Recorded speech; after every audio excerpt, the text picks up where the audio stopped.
no to boring IMs. Yan ang tumatak sa akin sa subject na to. Pero I realize, oo nga, kasi if boring yung IMs natin, boring yung gagamitin natin mga technological integration, therefore, makikita rin yun sa classroom natin na tahimik, walang interaction. So, IMs are very, very important.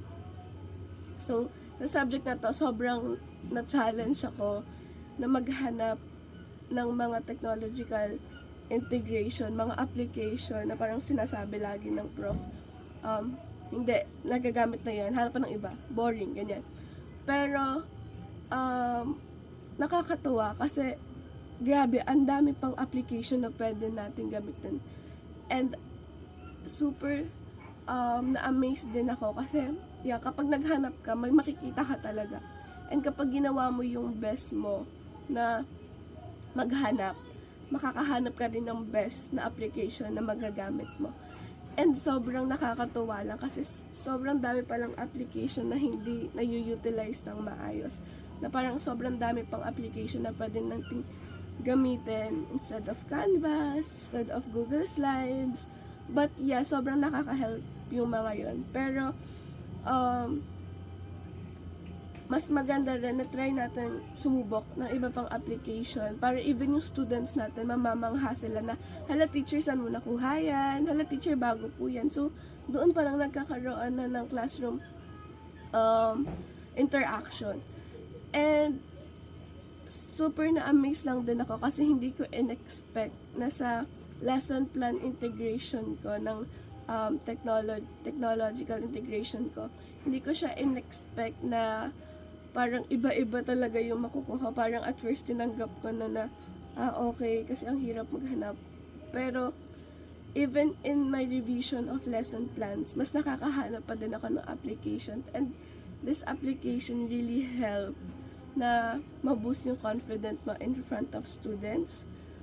It really helped din na ma-deliver yung lesson mo ng mas effective.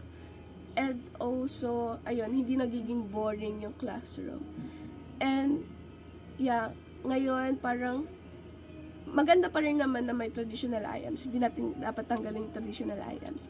But with technological integration, I think super important din siya, especially sa generation ngayon na parang mostly is alam na sa technology.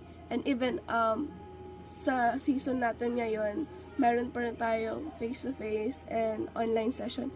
And in online session, mas kailangan pa nating hasain ang isa't isa, especially tayo na future teachers. Kailangan natin na maging mabihasa sa paggamit ng online application so that pag nagturo tayo online, nandun pa rin yung interactive discussion, nandun pa rin yung masayang classroom discussion and hindi boring na discussion.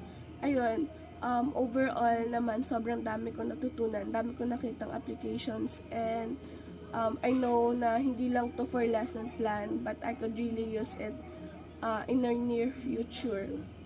And I'm so thankful for Prof. Marte for sobrang parang gigil na pilitin kami na maghanap talaga ng application kasi she knows na madami talaga. And yun, super happy ako na natapos ko yung subject na to kahit na mahirap, kahit na ang daming challenges, masaya and ang daming learnings pa din. It's super fulfilling na doing this reflection, meaning okay na, all done, and the lessons will stay until future.